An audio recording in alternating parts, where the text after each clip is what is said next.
kita boleh berada di tempat ini, di rumah Tuhan.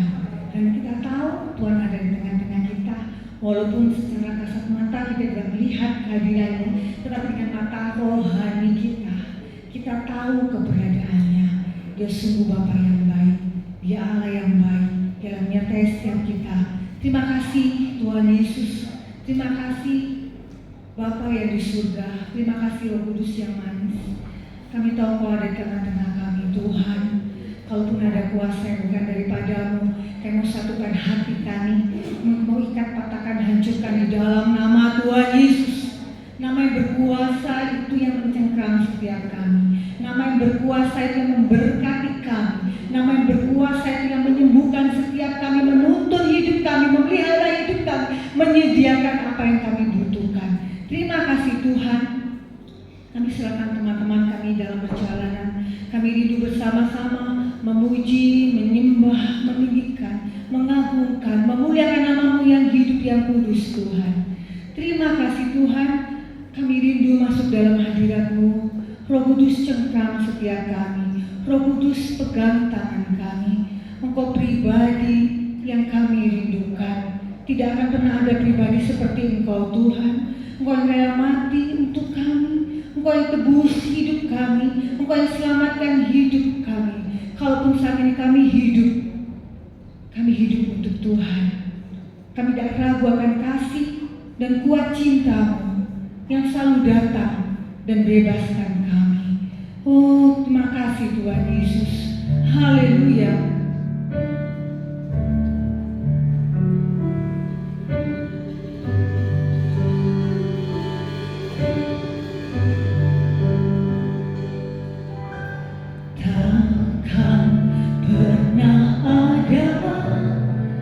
Satu pribadi seperti dirimu, benar Tuhan.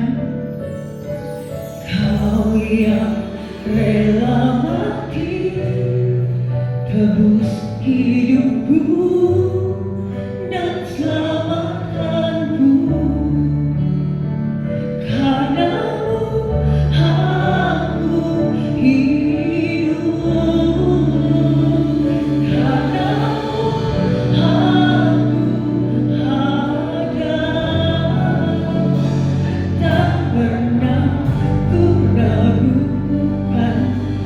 Buat cinta-Mu yang datang dan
Tuhanmu, ubahkanku jadi baru.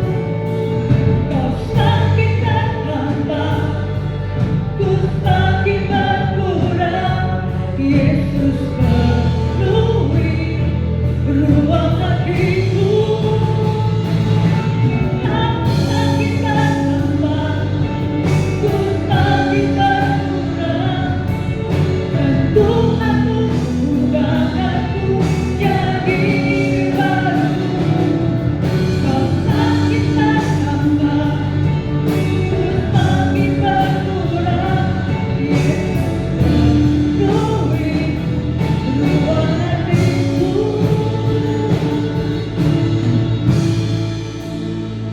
Karenamu aku hidup. Karenamu aku hidup. Karenamu aku ada. Tak pernah ku ragukan kuat cintamu. Dia katakan bebaskanku. Yesusku tak terhina. Yesusku tak terhina. Tak akan berhenti menghinaku. Satu-satunya alasan tak akan berhenti meninggikanmu. Satu-satunya alasan tak akan berhenti meninggikanmu. Satu-satunya alasan ku hidup. Haleluya. Oh, terima kasih Tuhan. Terima kasih buat kehadiranmu. Terima kasih buat jamaahmu. Terima kasih Tuhan. Engkau ada di tengah-tengah kami. Engkau menjamah. Engkau melawat kami. Kami mau berjalan bersamamu Tuhan. Kami tidak gentar bersama Engkau. Terima kasih Tuhan. Terima kasih. Berikan tepuk tangan sorak-sorak. Kamu lebih lagi bersorak-sorak bagi namamu. Mari berjalan bersama Dia. Ya, Allah yang luar biasa. Dia menguatkan kita. Dia menolong hidup kita. Haleluya.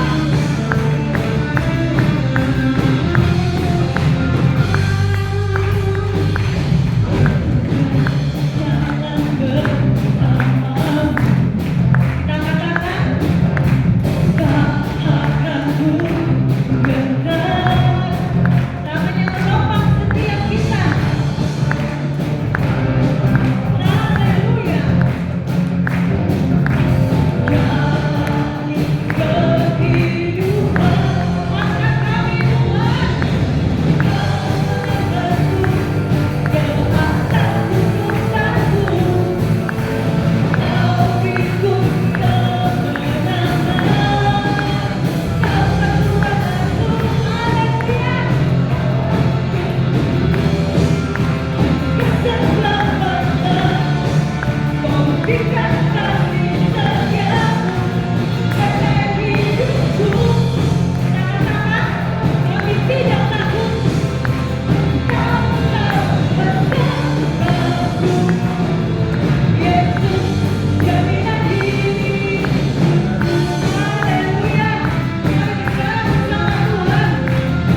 dan kasih setiamu bagi setiap kami. Rahmat-Mu limpah. Haleluya. Berikan tepuk tangan sekali lagi untuk Tuhan kita Yesus Kristus. Haleluya.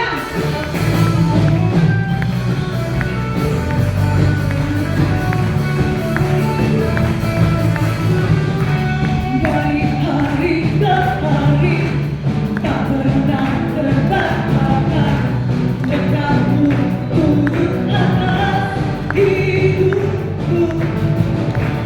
Dari hari ke hari tiada pernah terduga kesetiaan Kau limpahkan lagi. Haleluya.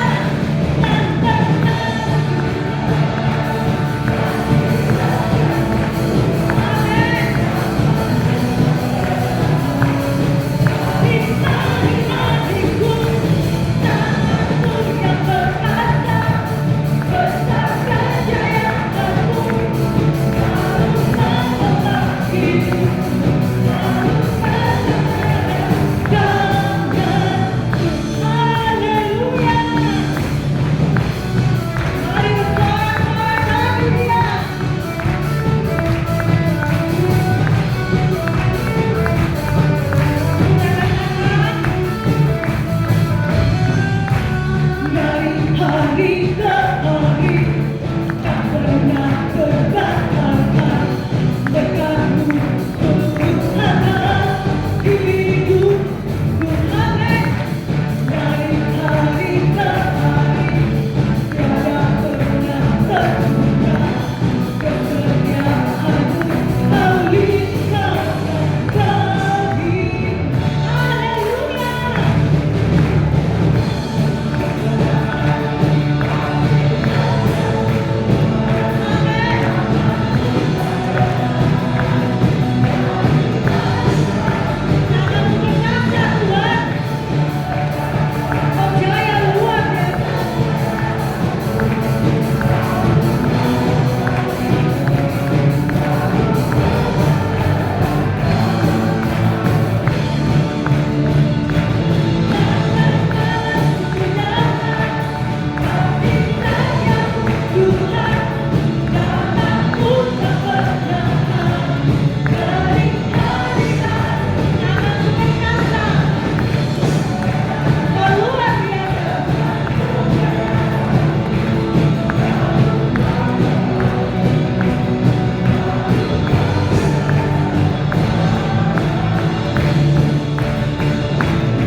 Kasih setiamu Tuhan, rahmat-Mu tak pernah habis.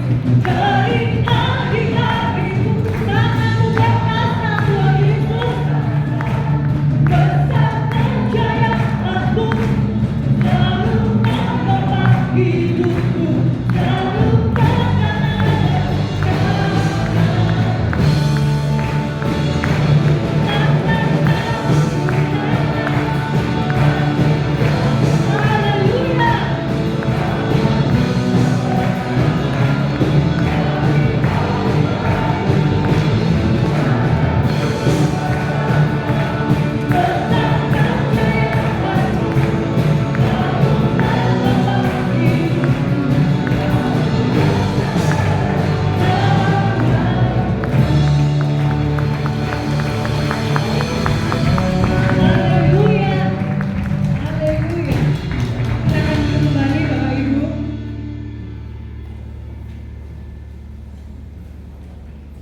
kita akan terima firman Tuhan. Kita siapkan hati kita dengan waktu yang singkat, beberapa menit saja. Kita mau katakan, Tuhan Yesus berfirman-Lah, kami siap menerima, mendengar dan melakukan firman-Mu. Haleluya. Haleluya.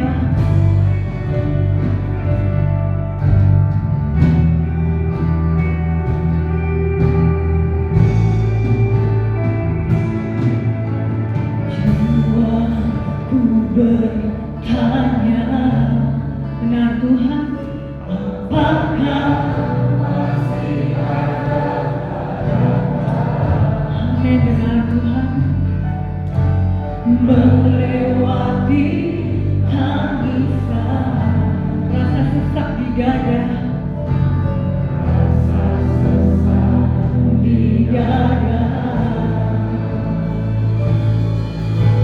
Imanku berkata, Tuhanku yang pegang kuasa, Dia selalu bekerja meski mataku tak melihat, walaupun gunung itu tak berpindah. Kami mau tetap percaya, Allah yang pegang kuasa, yang punya kuasa. Sekalipun ku dalam lembah gelap, kami mau katakan Tuhan, Engkau ada bersama kami. Immanuel, Allah yang menyertai hidup kami. Walaupun masalahku masih ada, kami mau tetap percaya, rencanamu terindah, pribadimu takkan pernah berubah. Iman yang aku pegang padamu, Tuhan yang setia. Kami sungguh bisa katakan dengan iman, jiwaku bertanya, apakah masih ada harapan? Dan gua katakan, di dalam Engkau ada harapan Tuhan. Engkau yang mengandalkan, Engkau yang kami percaya.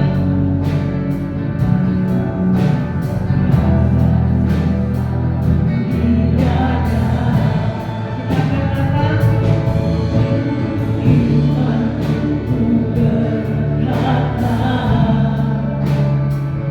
Tuhanku yang pegang kuasa, Dia selalu bekerja meski mataku tak melihat.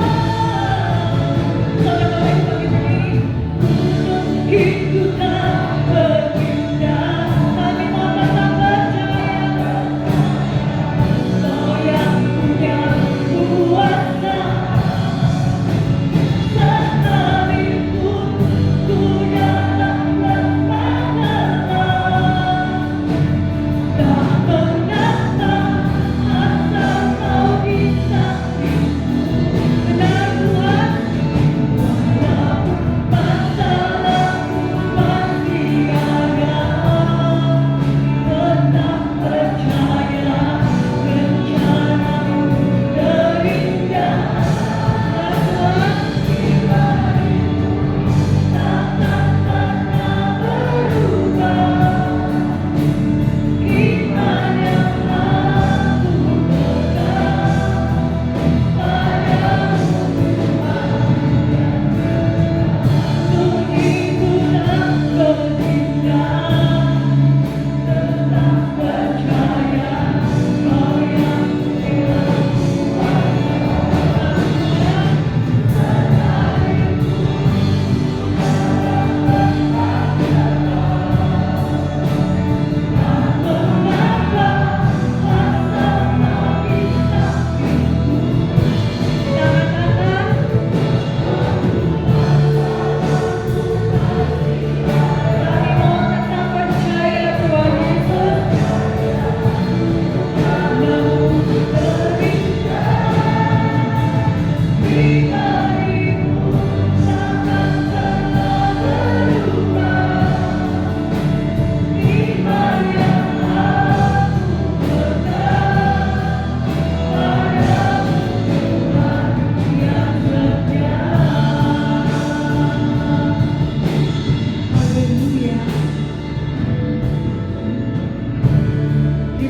Tuhan Yesus, Allah Immanuel, Allah nyertai hidup kami.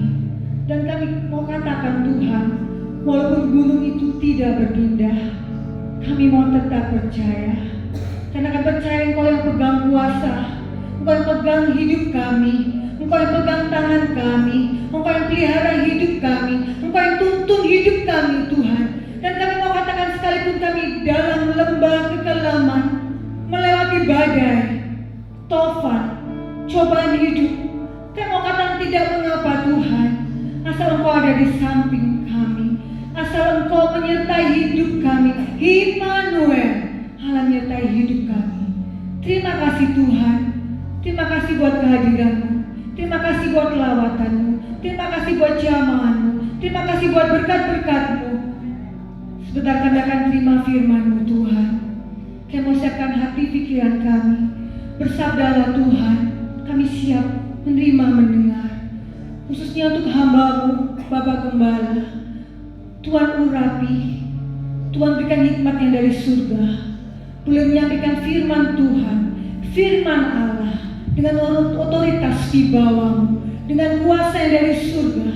Menyampaikan penuh kuasa yang menyambah kami, menjamah, melawat, memberkati setiap kami, memberikan jawaban bagi kami. Terima kasih. Roh Kudus urapi setiap kami, cengkram hati pikiran kami. Kami fokus akan firman-Mu, karena firman-Mu memberikan kehidupan bagi setiap kami. Firman-Mu memberikan jalan keluar bagi setiap kami. Firman-Mu itu yang memberikan kesembuhan bagi setiap kami. Terima kasih Tuhan. Kami siap terima firman-Mu di dalam nama Tuhan Yesus. Haleluya. Amin. Silakan duduk.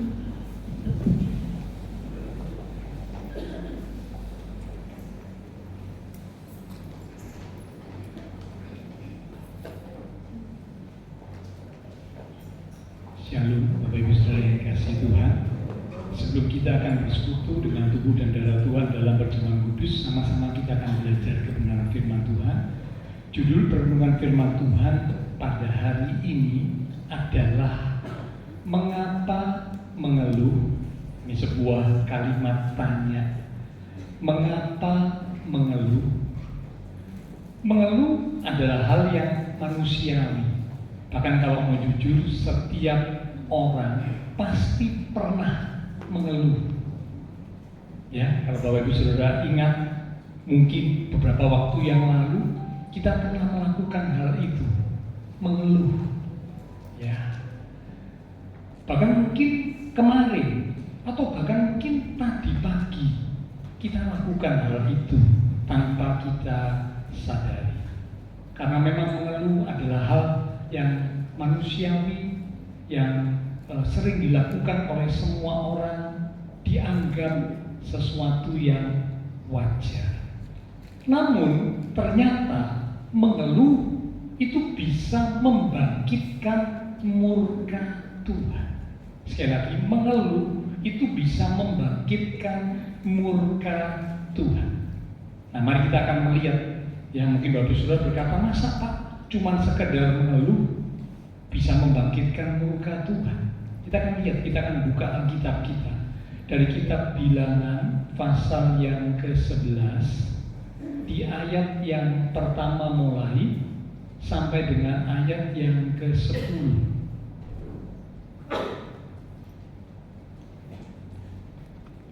Bilangan pasal yang ke-11 di ayat yang pertama mulai sampai dengan ayat yang ke-10. Judul perikop itu api Tuhan. Saya akan bacakan. Bapak Ibu Saudara bisa melihat, menyimak dari Alkitab ataupun menggunakan gadget yang tentunya hanya digunakan untuk membuka Alkitab saja. Bilangan pasal 11 di ayat yang pertama mulai. Demikian firman Tuhan. Pada suatu kali bangsa itu, yaitu bangsa Israel, bersungut-sungut, terjemahan lain berkata mengeluh di hadapan Tuhan tentang nasib buruk mereka.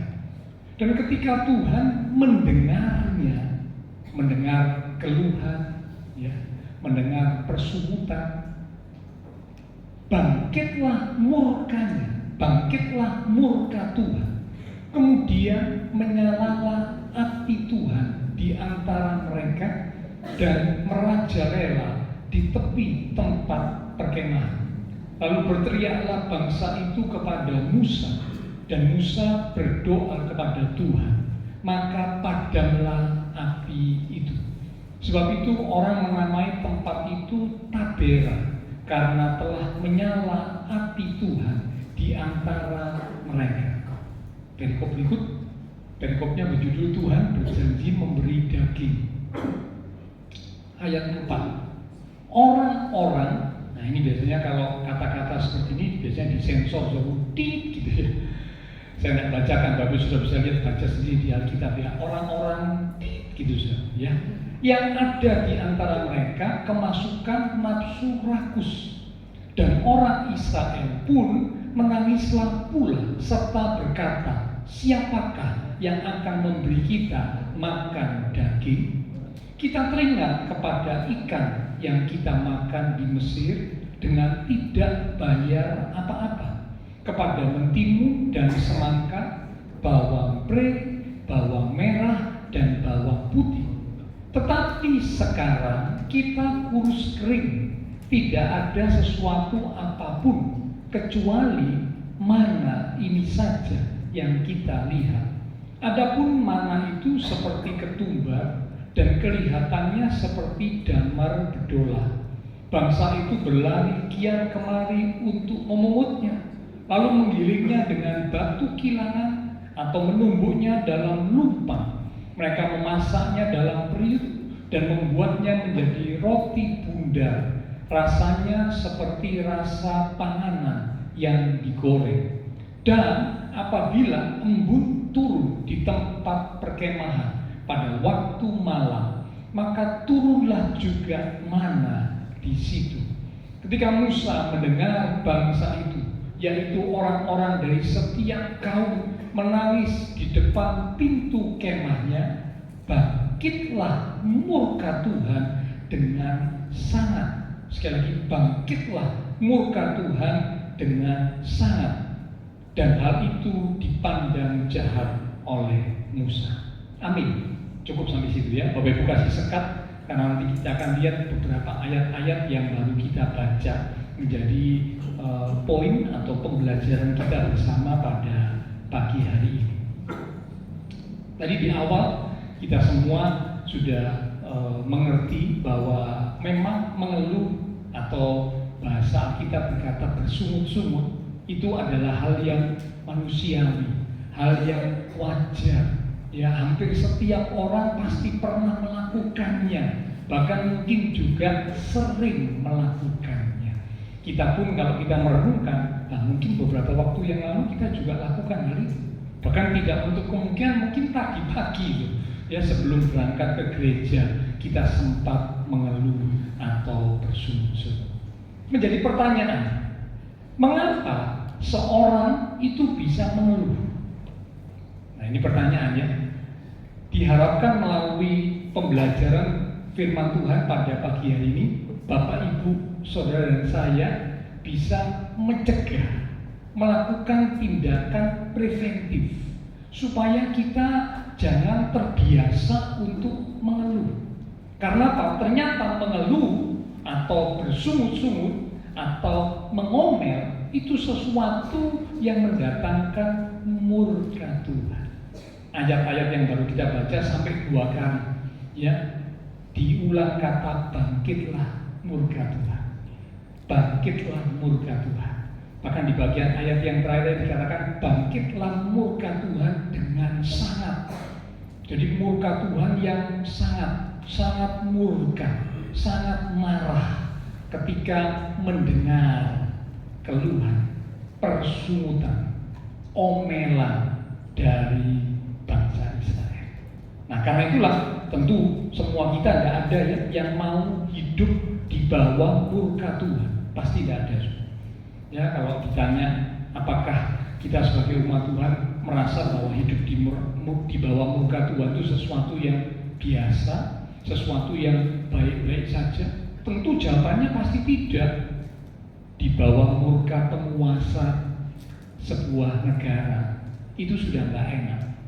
Ya jadi kalau ada seorang hidup di bawah murka sebuah penguasa negara, pemimpin satu daerah, itu saja sudah nggak enak.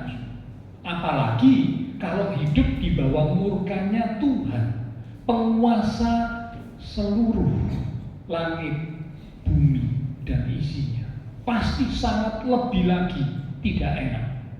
Ya, karena itu pasti tidak ada seorang pun yang mau hidup di bawah murka Tuhan. Nah, karena itulah mari kita akan belajar bersama pada pagi hari ini bersama-sama supaya Bapak Ibu Saudara dan saya sama-sama setelah kita tahu hal ini, kita mengerti hal ini apa penyebab, ya, mengapa seseorang itu bisa mengeluh, seseorang itu bisa bersungut, seseorang itu bisa mengomel. Mengapa? Setelah kita tahu apa sebabnya, maka sebisa mungkin kita melakukan pencegah, tindakan preventif, supaya jangan sampai kita melakukan, ya, keluhan, menyampaikan keluhan, mengeluh, bersungut-sungut, mengomel, sehingga akhirnya mendatangkan murka Tuhan atas hidup kita. Yang pertama, mengapa seseorang bisa mengeluh? Kita lihat kembali di Bilangan pasal 11 tadi, ya, di ayat yang ke-5. Bilangan pasal 11 di ayat yang ke-5. Saya ulang, saya bacakan. Ini sebab yang pertama, mengapa seseorang bisa mengeluh. Belajar dari bangsa Israel. Mengapa bangsa Israel mengeluh sehingga mendatangkan murka Tuhan atas hidup mereka. Ayat yang ke-5, kita teringat kepada ikan yang kita makan di Mesir dengan tidak bayar apa-apa, kepada mentimun dan semangka, bawang pre, bawang merah, dan bawang putih. Sebab yang pertama, mengapa seseorang bisa mengeluh seperti bangsa Israel? Ternyata sebab yang pertama adalah membandingkan. Ya. Seringkali tanpa kita sadari, kita sering membandingkan. Baik membandingkan diri kita dengan orang lain, ataupun membandingkan sebuah keadaan. Itu sering kita lakukan. Pikiran kita mulai bekerja membandingkan, hidupku kok begini ya, sementara hidup orang itu kok begitu. Keadaanku hari ini kok seperti ini ya, padahal keadaanku beberapa waktu yang lalu tidak seperti ini. Membandingkan, seperti yang dilakukan oleh bangsa Israel. Mereka membandingkan, mereka merasa keadaan mereka saat ini, saat ditulis Bilangan pasal 11 ini, saat ada di padang gurun, tidak lebih baik dibanding Mesir. Kok dulu di Mesir lebih enak, bisa makan ini, bisa makan itu, dan sebagainya. Sekarang di padang gurun ini apa? Cuma makan mana? Ya, mana saja yang bisa dimakan. Yang lain, ya, yang tadi disebutkan itu mentimun, semangka, bawang pre, bawang merah, bawang putih, tidak ada. Ikan tidak ada. Adanya ya hanya mana yang turun dari langit, yang turun dari surga. Cuma itu aja, ya, membandingkan. Waspada dengan diri yang suka membandingkan. Ketika Bapak Ibu Saudara dan saya terbiasa untuk membandingkan diri kita dengan orang lain, membandingkan keadaan hari ini dengan keadaan di waktu yang lalu, itu bisa memicu kita untuk kita mulai menyampaikan keluhan. Kita membandingkan diri kita dengan sesama, lalu kita merasa, saya kok kurang beruntung ya. Orang yang lain bisa punya kendaraan roda 4, saya cuma kendaraan roda 2. Orang yang lain bisa punya kendaraan roda 4 mewah, saya cuma punya kendaraan roda 4 keluaran tahun 90 sekian. Orang yang lain bisa punya rumah yang besar, saya cuma punya rumah yang kecil. Buru-buru punya rumah Pak, ngontrak, atau mungkin masih tinggal di pondok mertua indah. bukan pondok indah ya, tapi pondok mertua indah, alias masih numpang di rumah mertua. Sementara yang lain punya rumah sendiri, bahkan rumahnya besar, bahkan mungkin rumahnya lebih dari satu dan sebagainya. Nah, ketika kita membandingkan diri dengan orang lain, dengan sesama kita merasa diri kita kurang beruntung. Hidupku kok cuma begini. Ya, ada satu pepatah Jawa itu ngomong begini, urip kuwi sawang sinawang katanya. Urip kuwi sawang sinawang. Hidup itu melihat. Ya, melihat sawang sinawang itu melihat. Loh, keadaannya orang itu, ya, hidupnya orang itu. Sehingga mulai berpikir bahwa rumput tetangga kok jauh lebih hijau daripada rumput saya. Ya, saya ingat beberapa waktu yang lalu, sudah agak lama sebelum itu, pernah ada iklan, ada kambing, dia lihat tempat dia berada ya, di satu tempat yang dikasih pagar gitu ya. Dia lihat, aduh, rumputnya kok kurang hijau. Sementara dia waktu ngiung-ngiung gini, dia lihat ya, di sebelahnya dibatasi oleh pagar, kok ada rumput yang hijau, jauh lebih hijau dibanding tempat dia berada. Ya, waduh, dia mulai ya rasanya, aduh, tempatku kok seperti ini ya, keadaanku kok seperti ini ya, coba ada di sebelah kan enak. Lalu dia mulai berusaha untuk melompat ya, melompat melewati pagar supaya bisa sampai ke sebelah. Ya, setelah dia lakukan itu puluhan kali, ratusan kali dia coba, akhirnya berhasil. Dia berhasil melompati pagar yang cukup tinggi, pembatas yang cukup tinggi berhasil dia lewati, sampailah di rumput tetangga, tempat sebelah. Waktu dia sampai, wah, senang sekali dia. Aku ada di rumput hijau, katanya. Jauh lebih hijau daripada tempatku. Tapi ketika dia sudah sampai, dia mau makan rumput hijau itu, dia kaget. Ternyata rumput hijau itu rumput palsu, plastik. Banyak orang seringkali sawang sinawang, ya, lalu mulai membandingkan diriku begini ya, tidak seberuntung orang itu, ya, tidak seberuntung rekan kerjaku, tetanggaku, saudaraku, ya, kok tidak seberuntung mereka. Ini sebab yang pertama. Mengapa seseorang bisa mengeluh? Penyebabnya adalah suka membandingkan. Ya, seperti bangsa Israel tadi, membandingkan diri dengan orang lain, membandingkan keadaan hari ini dengan keadaan di waktu yang lalu. Israel membandingkan dirinya saat mereka ada di padang gurun. Wah, kok lebih enak di Mesir dulu ya, kira-kira begitu. Ya, padahal Bapak Ibu Saudara, kalau kita ada di hari ini, itu kita berarti sudah meninggalkan masa yang lalu. Ya, nah, kalau kita membandingkan keadaan kita hari ini dengan keadaan kita di waktu yang lalu, sebenarnya bukankah itu sesuatu yang konyol? Sekali lagi, konyol. Mengapa konyol? Karena kita sudah meninggalkan masa lalu. Keadaan kita masa lalu itu hanya sebuah kenangan. Oh, teringat ya, 1 tahun yang lalu, 5 tahun yang lalu, 10 tahun yang lalu. Itu cuma kenangan, ada di memori kita. Tapi sebenarnya hidup yang kita jalani adalah hari ini, saat ini. Itulah kenyataan hidup yang sedang kita jalani. Nah, kalau kita selalu membandingkan dengan yang lalu, wow, sangat disayangkan. Akibatnya apa?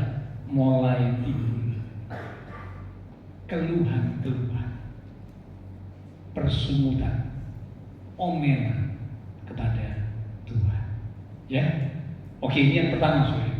Mengapa seseorang bisa mengeluh seperti bangsa Israel, sehingga hanya mendatangkan murka Tuhan atas hidup mereka? Karena membandingkan, sering membandingkan. Ya, yang kedua, saudara, mengapa seseorang bisa mengeluh? Kalau yang pertama membandingkan, yang kedua kita lihat kembali dalam Bilangan pasal 11 tadi, di ayat yang ke-6 bagian A. Bilangan pasal 11 di ayat yang ke-6 bagian A, ya. Dikatakan, tetapi sekarang kita kurus kering. Tetapi sekarang kita kurus kering. Ini ucapan ya dari bangsa Israel. Yang kedua, mengapa seseorang bisa mengeluh? Apa sebabnya? Yang pertama, membandingkan.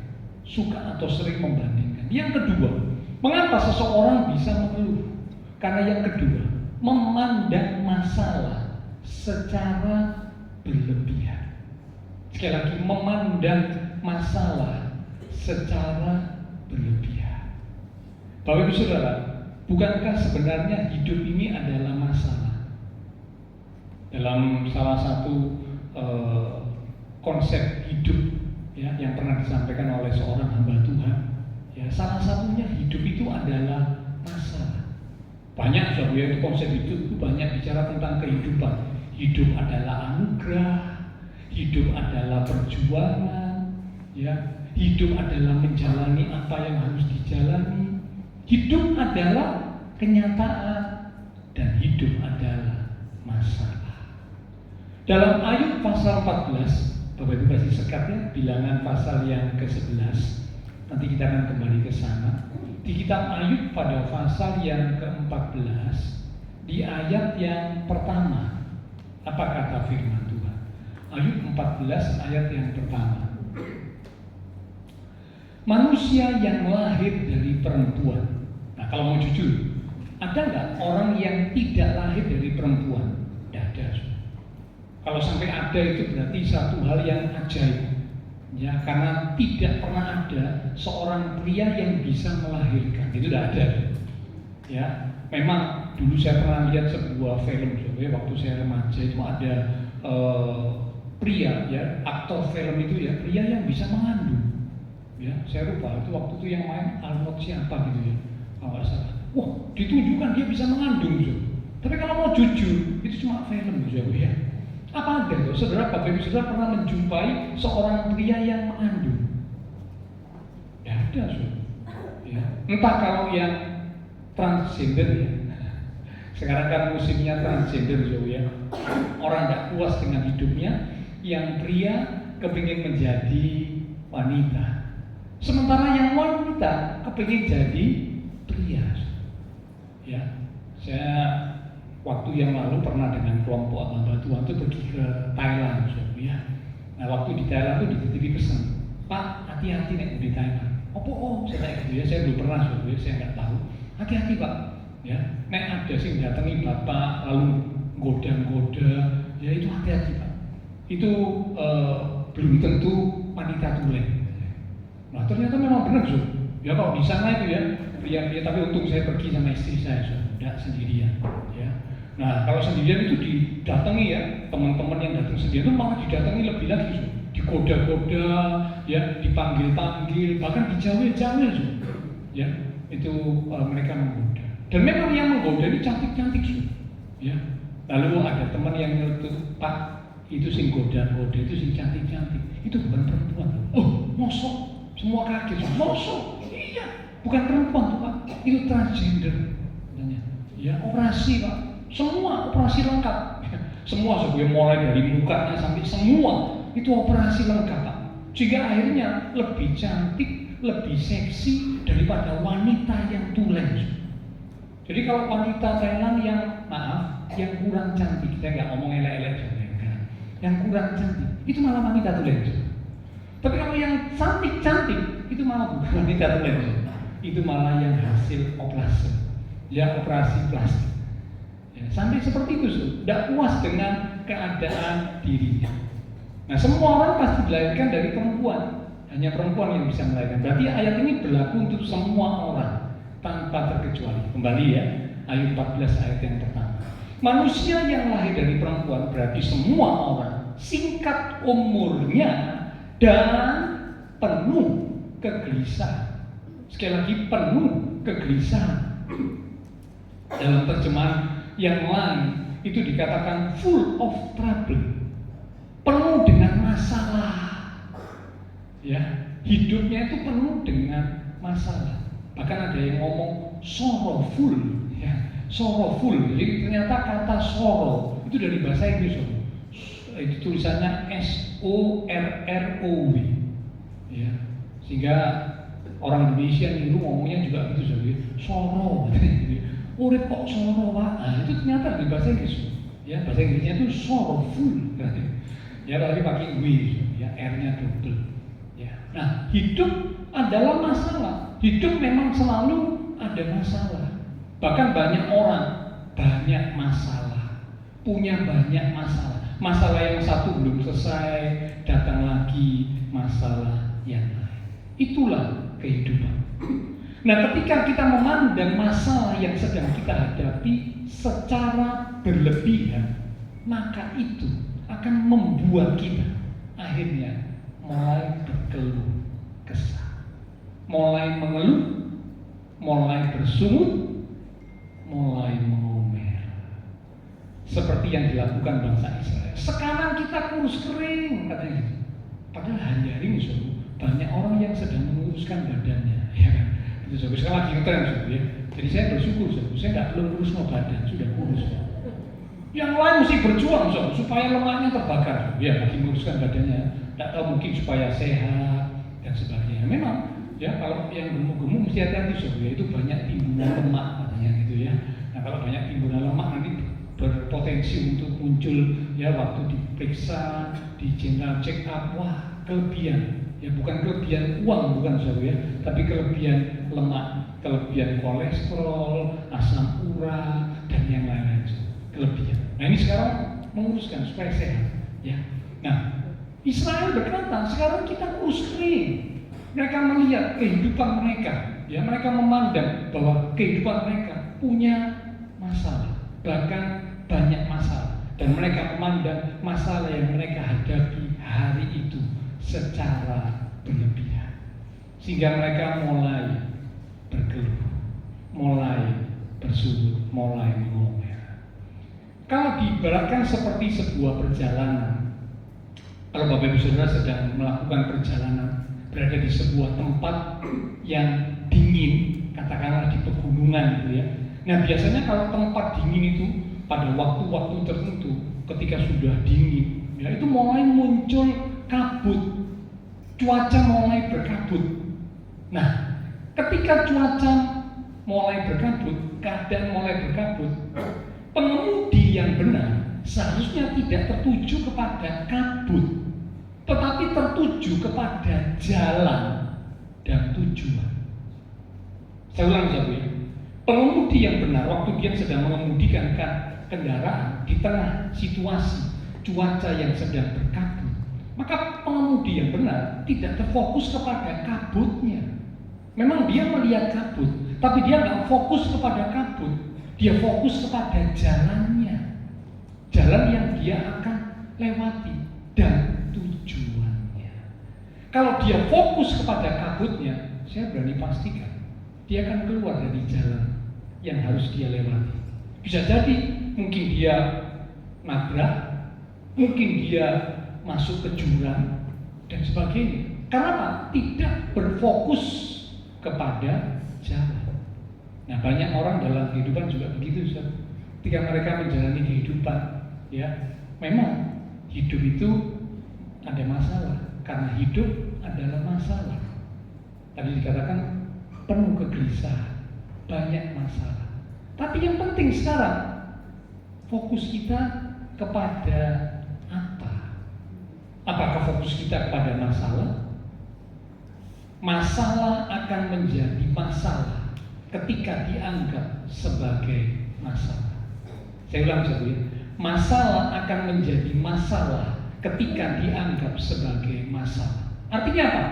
Masalah, tantangan, kesulitan yang kita hadapi akan menjadi semakin masalah yang besar kalau kita menganggap dan memandangnya sebagai sebuah masalah secara berlebihan. Tapi masalah, kesulitan, tantangan yang kita hadapi bukan lagi menjadi sebuah masalah yang besar kalau kita tidak memandang masalah yang kita hadapi secara berlebihan. 1 Korintus pasal 10 ayat yang ke-13. 1 Korintus 10 ayat yang ke-13. Ini ayat yang terkenal ya. Dikatakan pencobaan-pencobaan yang kamu alami. Pencobaan ini bicara tentang masalah, tantangan, kesulitan. Pencobaan-pencobaan yang kamu alami ialah pencobaan-pencobaan biasa. Bukan luar biasa, bukan, tapi biasa. Itu kata firman Tuhan. Yang tidak melebihi kekuatan manusia. Kesulitan masalah yang Bapak, Ibu, Saudara dan saya alami, Alkitab berkata adalah masalah biasa, kesulitan biasa. Mari pandang masalah secara wajar. Memang kita lihat ada masalah, di depan kita ada masalah, tapi pandang lihat masalah secara wajar. Fokusnya bukan kepada masalah, seperti pengemudi bukan fokus kepada kabut, tapi pengemudi itu fokus kepada jalan dan tujuan yang hendak dia capai. Kita pun sama, fokus kita bukan kepada masalah, tapi fokus kita kepada bagaimana menghadapi masalah dan bersama siapa menghadapi masalah. Ya, dikatakan 1 Korintus 10:13 tadi ya, Tuhan Allahmu itu adalah Allah yang setia, sehingga Ia tidak akan membiarkan kamu dicobai melampaui kekuatan. Pada waktu kamu dicobai, Ia akan memberikan kepadamu jalan keluar. Sekali lagi, Ia akan memberikan kepadamu jalan keluar sehingga kamu dapat menanggungnya. Jadi Bapak Saudara, masalah adalah sesuatu yang wajar. Pandang masalah dengan wajar, biasa, tidak melebihi kekuatan kita, karena Allah yang kita sembah itu adalah Allah yang setia. Dia tidak pernah membiarkan kita mengalami masalah yang melebihi kekuatan kita. Dan pada waktu kita menghadapi masalah, dikatakan Tuhan akan memberikan kita jalan keluar sehingga kita dapat menanggungnya. Ini yang kedua. Apa sebab seorang bisa mengeluh, ya, bersungut, mengomel? Karena ternyata memandang masalah dengan berlebihan. Yang ketiga, mengapa seseorang bisa mengeluh seperti bangsa Israel? Kita lihat kembali dalam Bilangan pasal 11 di ayat yang keempat. Bilangan pasal 11 di ayat yang keempat.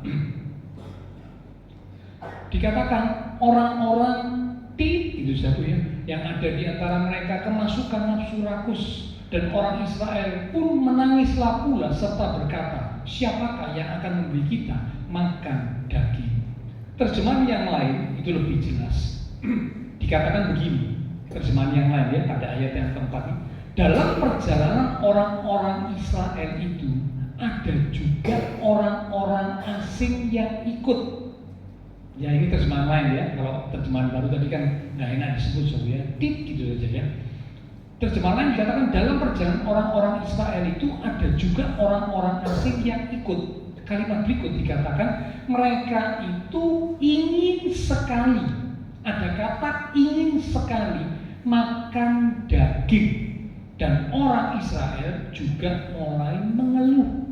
Kata mereka, coba ada daging untuk kita. Ada kata ingin sekali.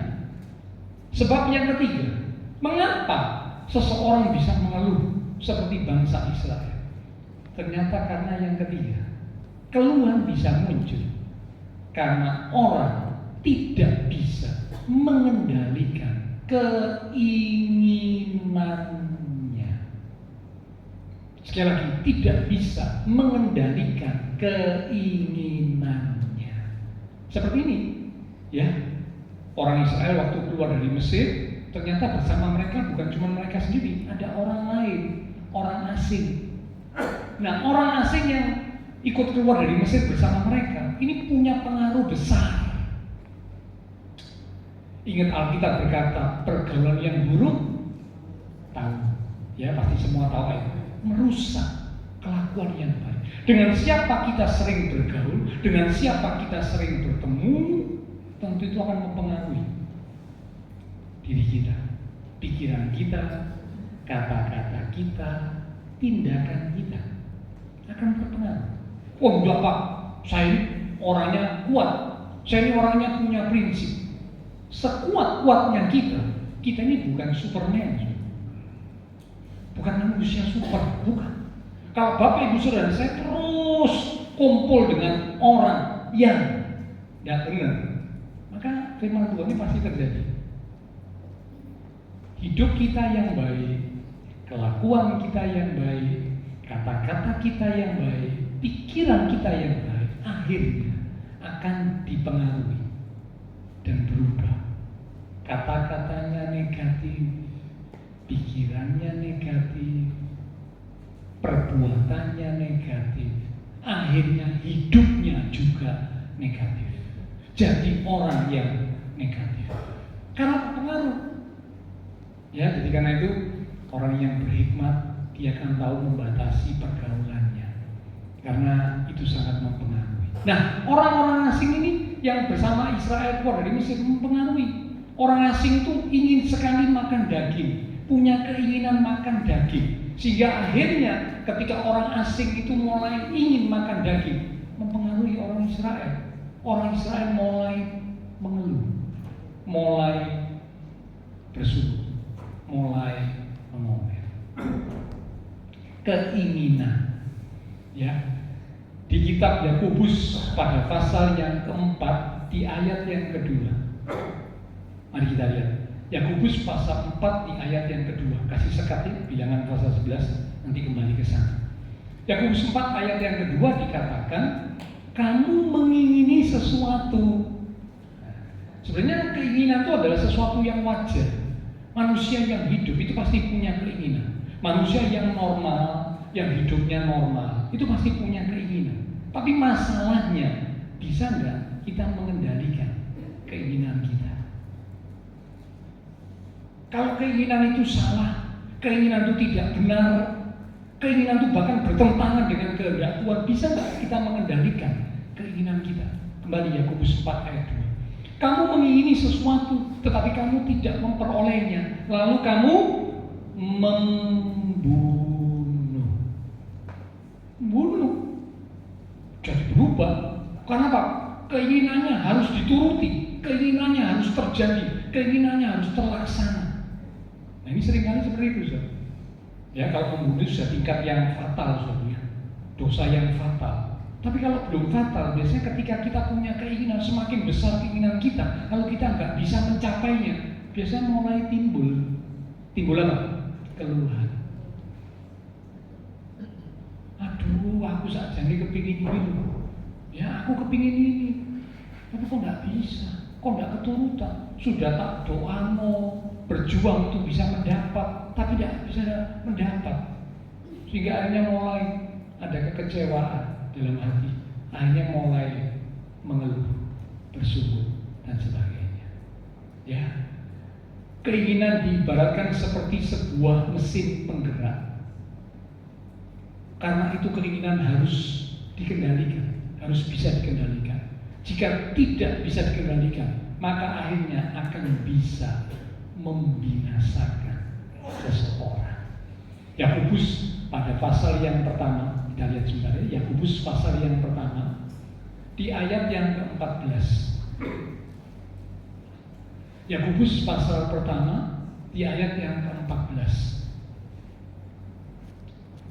Tetapi tiap-tiap orang dicobai, terjemahan lain berkata digoda, ya, oleh keinginannya sendiri, karena ia diseret dan dipikat olehnya.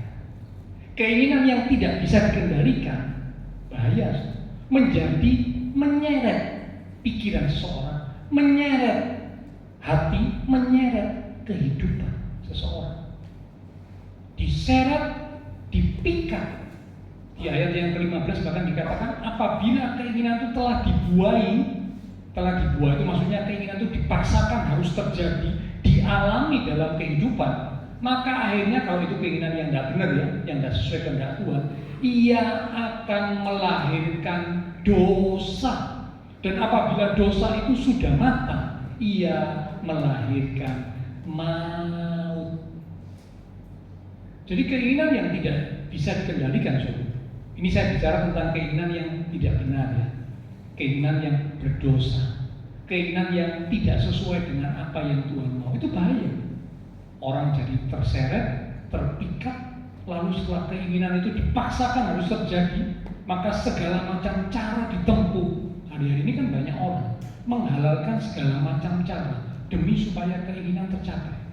Tidak peduli caranya tidak benar, caranya merugikan orang lain, bahkan caranya sampai membunuh orang lain, tidak masalah. Yang penting keinginan saya harus tercapai. Hari-hari ini banyak orang seperti itu.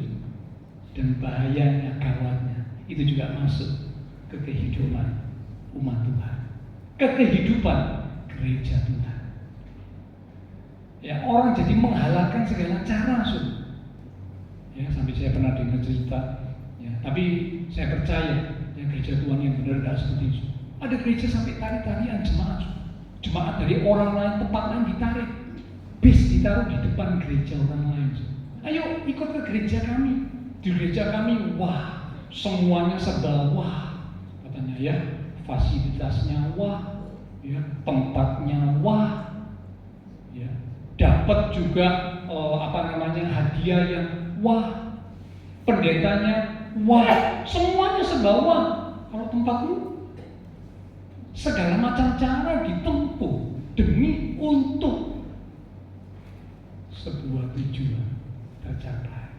Ini firman Tuhan bilang keinginannya membuat terseret, terpikat, dibuai jadi dosa, akhirnya binasa. Ya, jadi Bapak Saudara dan saya, mari sama-sama belajar. Sama-sama ya kita belajar. Saya juga belum sempurna. Karena kadang-kadang ketika muncul keinginan di dalam kehidupan kita mesti cek, kita mesti tanya Tuhan. Sebelum kita memaksakan keinginan kita untuk harus terjadi, terwujud dalam hidup kita, tanya Tuhan, Tuhan, betulkah keinginan yang ada di hati, pikiran saya ini sesuai dengan apa yang Tuhan mau? Kalau sesuai dengan apa yang Tuhan mau, saya percaya Tuhan punya 1001 cara untuk menolong supaya keinginan itu jadi terwujud. Tapi kalau tidak sesuai dengan kehendak Tuhan, gagalkan keinginanku dalam hidupku dan paksakan rencanamu yang indah dalam hidupku. Wah, ini kalimat yang sulit, kalimat yang sulit. Kalau sampai ada umat Tuhan yang berani berkata seperti itu, luar biasa. Itu berarti penyangkalan diri yang hebat. Seperti Tuhan Yesus waktu di atas kayu salib, Tuhan bilang, biarlah bukan kehendakku, keinginanku yang terjadi, bukan, tapi kehendak Bapa yang jadi. Ya, ayo kita sama-sama belajar. Ya, karena kalau tidak, orang yang tidak bisa mengendalikan keinginannya, dia akhirnya bisa mengeluh, bersungut. Yang keempat sekarang, yang terakhir. Apa sebab seseorang bisa bersungut seperti bangsa Israel, bisa mengeluh? Kita kembali dalam Bilangan pasal yang ke-11 tadi. Kita lihat di ayat yang ke Bilangan pasal yang ke-11 di ayat yang ke-6 bagian B, ya, bagian A kan tadi dikatakan, tetapi sekarang kita huruf kering. Lanjut bagian B, tidak ada sesuatu apapun kecuali mana ini saja yang kita lihat. Lompat ayat yang ke-9. Dan apabila embun turun di tempat perkemahan Israel pada waktu malam, maka turunlah juga mana di situ. Israel berkata, kita harus kering, tadi kita sudah belajar ya, tidak ada sesuatu apapun kecuali mana, roti mana ini. Mana itu dari mana datangnya? Di ayat yang ke-9 dikatakan turun dari atas, turun dari langit, turun dari Tuhan yang memberi. Tetapi ternyata pemberian Tuhan tidak dihargai oleh bangsa Israel. Yang keempat, mengapa seseorang bisa mengeluh seperti bangsa Israel bisa mengeluh? Karena yang keempat, kurang bisa menghargai anugerah Tuhan. Kurang bisa menghargai anugerah Tuhan. Sebenarnya kalau Israel mau merenung dengan baik, bukan satu mujizat yang luar biasa. Tuhan pelihara mereka dengan cara yang ajaib di padang gurun, tempat yang kering, di mana mereka juga tidak bekerja, tidak bisa bercocok tanam karena kering juga. Mereka juga harus pindah-pindah ya pasti nggak bisa bercocok tanam, nggak bisa. Sudah tempatnya kering, mereka harus berpindah-pindah. Nggak pasti nggak bisa bercocok tanam. Dari mana mereka dapat makan? Tapi Tuhan memelihara hidup mereka, diturunkan. Ya, kalau mungkin dalam tanda kutip roti ya, tapi bukan roti sebenarnya ya, itu istilah saja. Ya roti dari surga, mana diturunkan, Tuhan yang kirim, Tuhan yang beri, diberi setiap hari sesuai dengan kebutuhan setiap keluarga.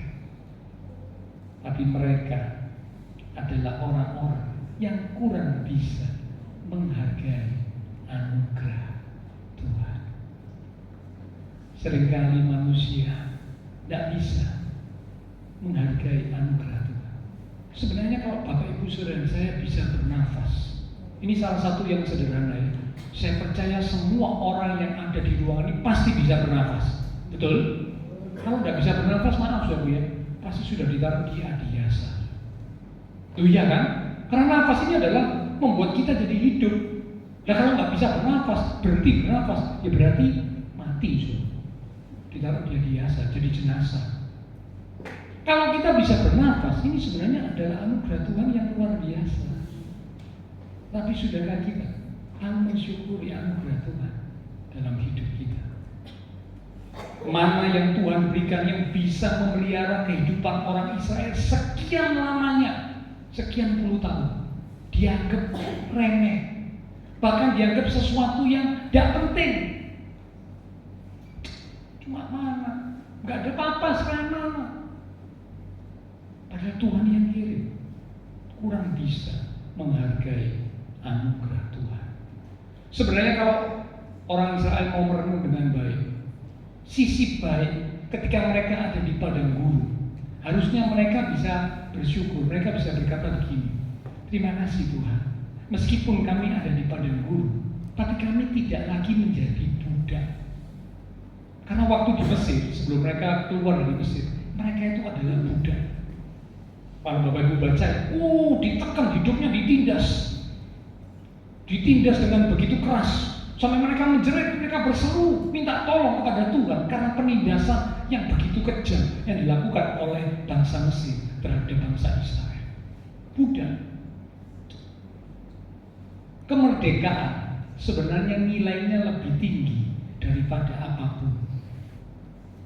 Kalau Israel mau merenung ya, kalau mereka bisa jadi orang merdeka, bangsa merdeka, sebenarnya itu sesuatu yang luar biasa. Karena kemerdekaan itu nilainya lebih tinggi daripada apapun. Bangsa Indonesia ya sebelum merdeka, mereka berjuang dengan segala macam cara. Harta dikorbankan, bahkan nyawa dikorbankan demi untuk mendapat apa? Kemerdekaan. Kemerdekaan adalah sesuatu yang sangat penting. Tapi bagi bangsa Israel, kemerdekaan yang Tuhan berikan dianggap remeh, dianggap sepele, dianggap biasa, bahkan tidak dihargai. Sampai akhirnya mereka harus mengeluh. Ini membuktikan bahwa mereka adalah orang-orang yang kurang bisa menghargai anugerah Tuhan. Mari Bapak Saudara dan saya sama-sama kita belajar, syukuri anugerah Tuhan yang sudah dilimpahkan dalam hidup kita. Jangan pernah melihat orang lain, membandingkan, lalu kemudian kita berkata, kok aku tidak punya seperti orang itu, kok aku tidak memiliki seperti orang itu. Tapi paling tidak Bapak Ibu Saudara saya, ada sesuatu di hidup kita yang sudah Tuhan berikan. Amin. Loh iya, kalau mau direnungkan di hidup kita ini sudah punya sesuatu yang Tuhan berikan. Aduh Pak, tapi lebih tidak lebih dari orang itu, tidak lebih dari orang itu Pak. Itu berarti membandingkan lagi. Tapi kalau sudah lihat orang yang hidup lebih sulit dari kita, banyak. Mungkin rumah kita kecil, tapi paling tidak punya rumah. Ada orang yang lain tidur di bawah kolong jembatan. Mungkin kita cuma punya sepeda motor butut, tidak apa, paling tidak punya sepeda motor.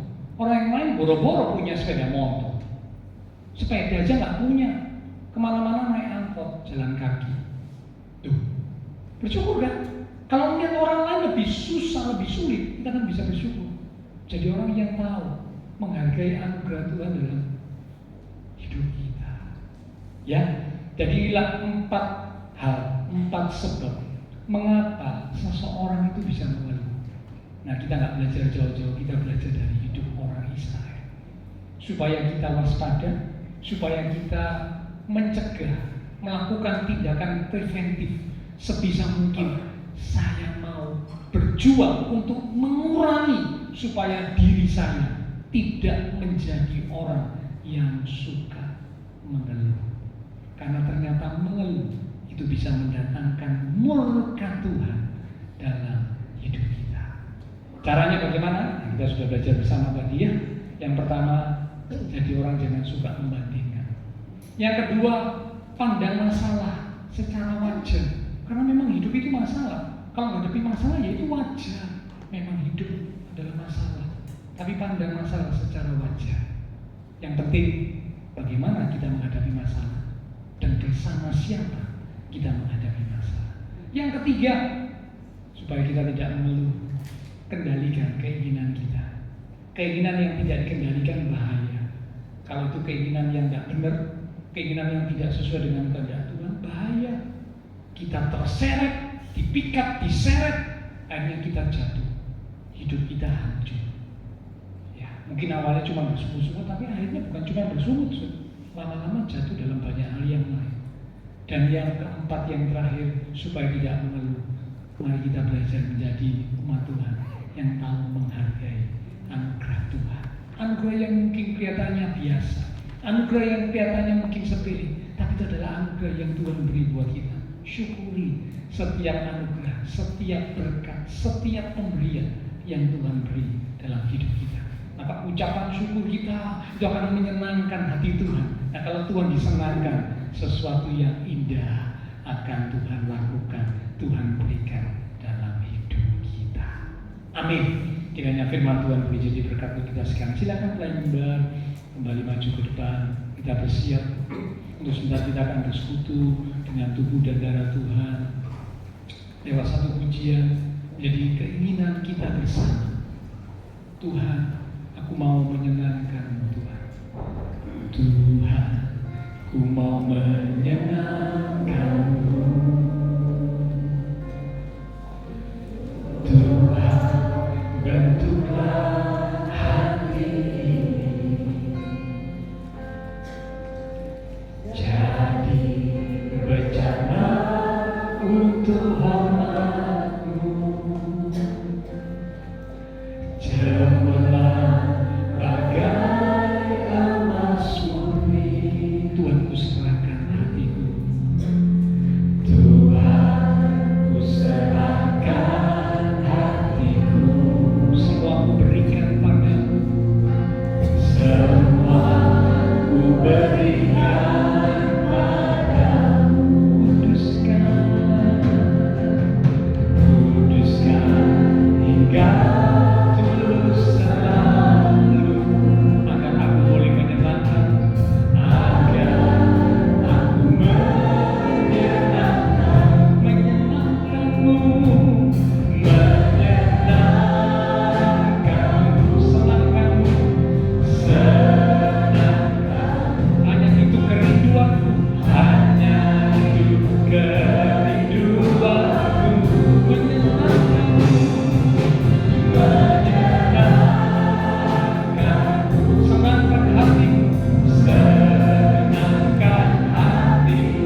bebas untuk berkata dan menjelaskan. Roh Kudus, Engkau terus mengingatkan firman kebenaran yang sudah kami terima.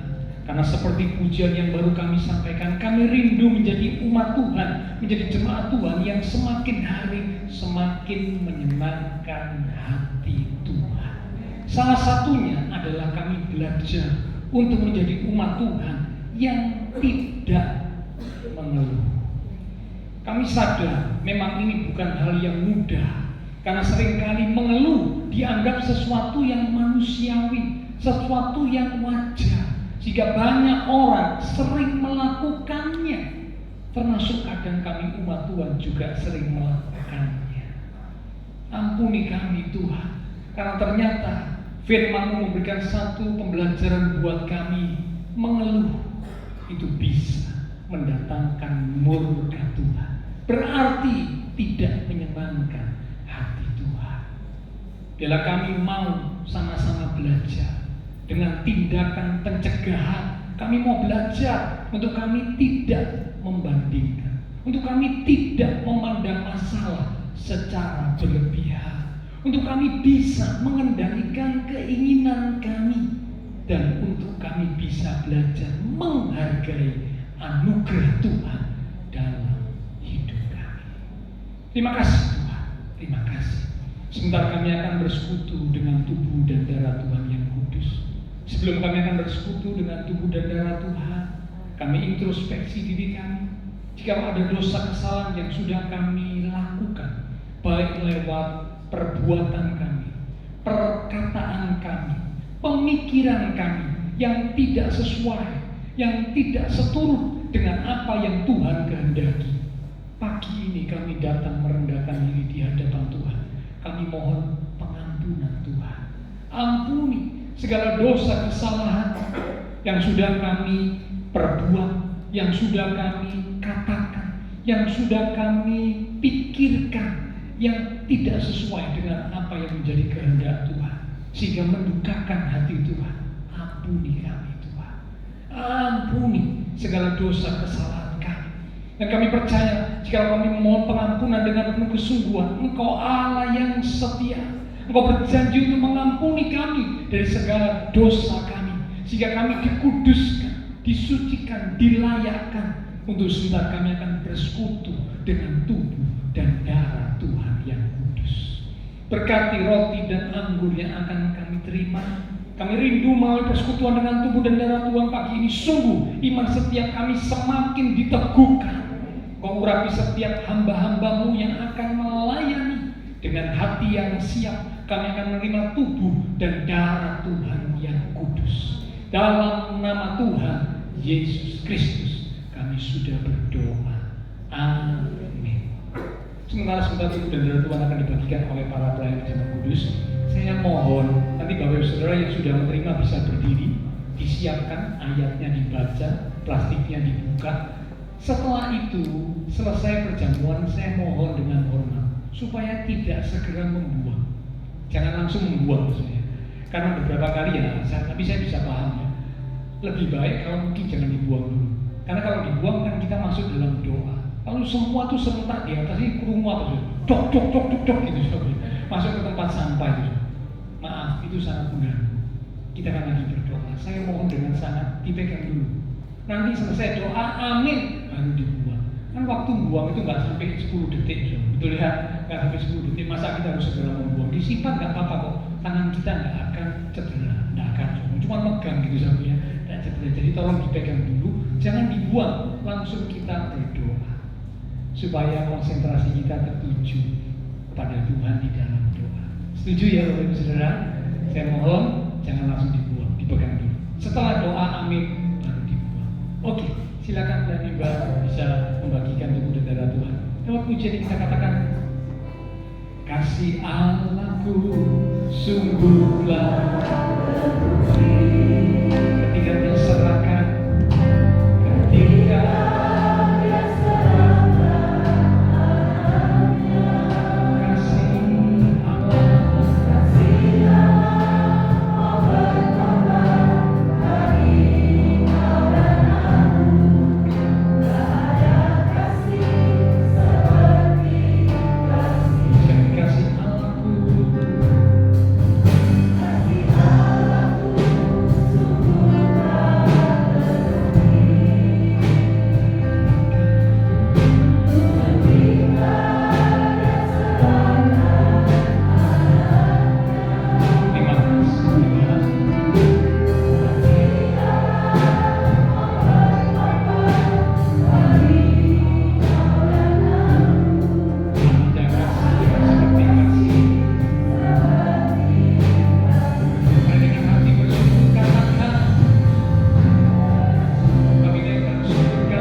buat kami, yang membuktikan kasih yang besar, anugerah yang luar biasa yang telah Tuhan limpahkan buat kami. Sehingga kami manusia berdosa, ketika kami percaya kepada Tuhan dan pengorbanan Tuhan, maka kami diampuni, kami disucikan, kami dilayakkan menjadi anak-anak Tuhan dan berhak untuk menerima setiap janji Tuhan.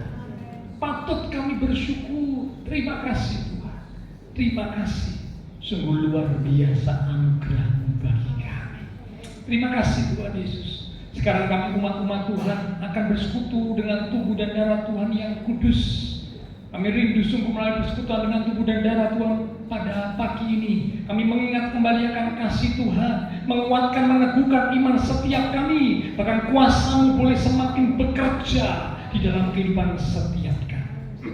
Dengan hati yang siap, pikiran yang tertuju kepada korban Kristus di atas kayu salib, mari umat-umat Tuhan, kekasih-kekasih Tuhan, kita angkat roti yang adalah tubuh Tuhan lebih tinggi dari kepala kita. Kita akan dengarkan firman Tuhan yang terambil dari 1 Korintus pasal yang ke-11 di ayat yang ke-23 mulai.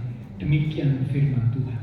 Sebab apa yang telah kuteruskan kepadamu telah aku terima dari Tuhan, yaitu bahwa Tuhan Yesus pada malam waktu Ia diserahkan mengambil roti, dan sesudah itu Ia mengucap syukur atasnya, Ia memecah-mecahkannya dan berkata, inilah tubuhku yang diserahkan bagi kamu.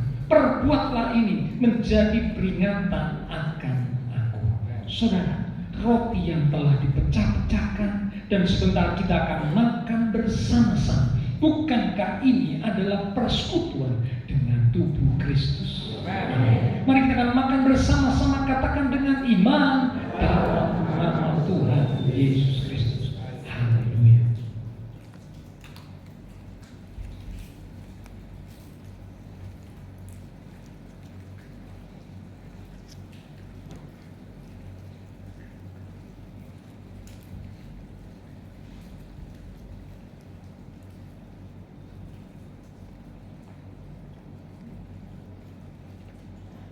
Terima kasih Tuhan. Terima kasih untuk persekutuan dengan tubuh. Kiranya terus mengingatkan setiap kami akan pengorbanan Tuhan bagi kami, sehingga kami tahu menjadi umat Tuhan yang terus belajar mengucap syukur. Terima kasih Tuhan. Mari sekarang kita angkat cawan lebih tinggi dari kepala kita. Kembali kita akan dengar firman Tuhan. Demikian juga Ia mengambil cawan sesudah makan, lalu berkata, cawan ini adalah perjanjian baru yang dimeteraikan oleh darahku, darah perjanjian yang ditumpahkan untuk pengampunan dosa. Perbuatlah ini setiap kali kamu meminumnya menjadi peringatan akan aku. Saudara, cawan yang telah kita mintakan berkat atasnya dan sebentar kita akan minum bersama-sama. Bukankah ini adalah persekutuan dengan darah Kristus? Mari kita akan minum bersama-sama, katakan dengan iman dalam nama Tuhan Yesus Kristus. Mari kita akan berdoa. Terima kasih Tuhan. Terima kasih Tuhan Yesus. Terima kasih Tuhan. Mari arahkan hati pikiran kita, naikkan syukur kita kepada Tuhan. Katakan haleluya.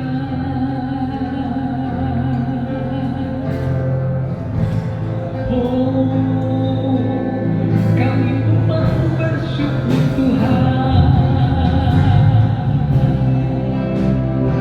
Mari naikkan syukur kita bersama, katakan terima kasih Tuhan. Kami bersyukur. Haleluya.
persekutuan dengan tubuh dan darah Tuhan yang kudus pada pagi hari ini.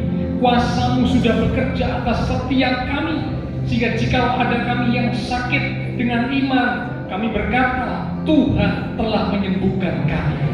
Jika ada kami yang sedang menghadapi tantangan masalah, dengan iman kami berkata bahwa Tuhan sanggup menolong dan membuka jalan untuk kami. Pertolongan-Mu tidak pernah terlambat. Engkau menolong tepat waktu, sebab Engkau Allah yang ajaib. Jika ada kami yang sedang mengalami sesuatu yang membuat kami merasa sedih, susah, Engkau adalah sumber penghiburan kami. Engkau hiburkan kami sehingga kami boleh bersuka cita di dalam Tuhan. Kami percaya kuasa-Mu bekerja atas hidup kami, kasih-Mu melimpah atas kami, sehingga keluarga, rumah tangga kami diberkati, iman rohani kami diberkati, pekerjaan kami diberkati, studi kami diberkati, kesehatan kami diberkati. Bahkan masa depan kami ada di dalam tangan Tuhan yang berjanji menyediakan masa depan yang indah, penuh dengan pengharapan. Terima kasih Tuhan.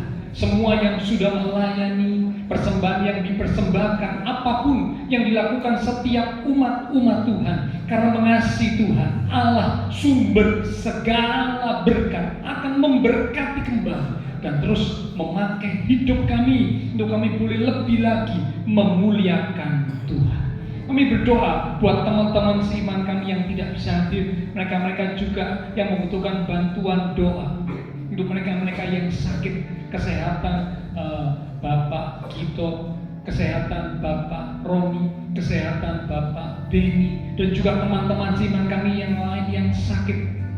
Lewat tempat ini kami berdoa, biarlah kuasa Tuhan ajaib menjalan, pulihkan kekuatan, kesehatan, kesembuhan di dalam nama Tuhan Yesus Kristus. Oleh bilur Tuhan Yesus, teman-teman seiman kami yang sakit disembuhkan, yang lemah dikuatkan, yang susah dihiburkan, bahkan yang menghadapi masalah Tuhan menolong tepat waktu. Kami berdoa memberkati bangsa negara kami Indonesia, pemimpin-pemimpin bangsa kami, kota kami Surabaya, demikian juga tetangga lingkungan sekitar gereja Tuhan. Memberkati setiap jemaat-jemaat Tuhan yang berulang tahun sepanjang minggu ini, dengan pertambahan usia yang Tuhan beri, membawa kami semakin sungguh-sungguh dalam Tuhan, semakin mengasihi Tuhan. Terima kasih Tuhan. Setelah selesai ibadah, kami akan berpisah satu dengan yang lain, kembali ke aktivitas kami, kembali ke keluarga rumah tangga kami. Biarlah segala berkat, anugerah, damai, sukacita yang melimpah dari Allah Bapa Surgawi, kasih Tuhan Yesus Kristus, persekutuan dengan kuasa Roh Kudus harus mimpin menuntun langkah kehidupan setiap kita, terus menyertai kita sekalian mulai pagi ini sampai Maranatha Tuhan Yesus datang kembali. Di dalam nama Tuhan Yesus Kristus, semua yang percaya diberkati Tuhan. Mari bersama dengan iman kita berkata amin. Tuhan berkati kita sekalian. Terima kasih.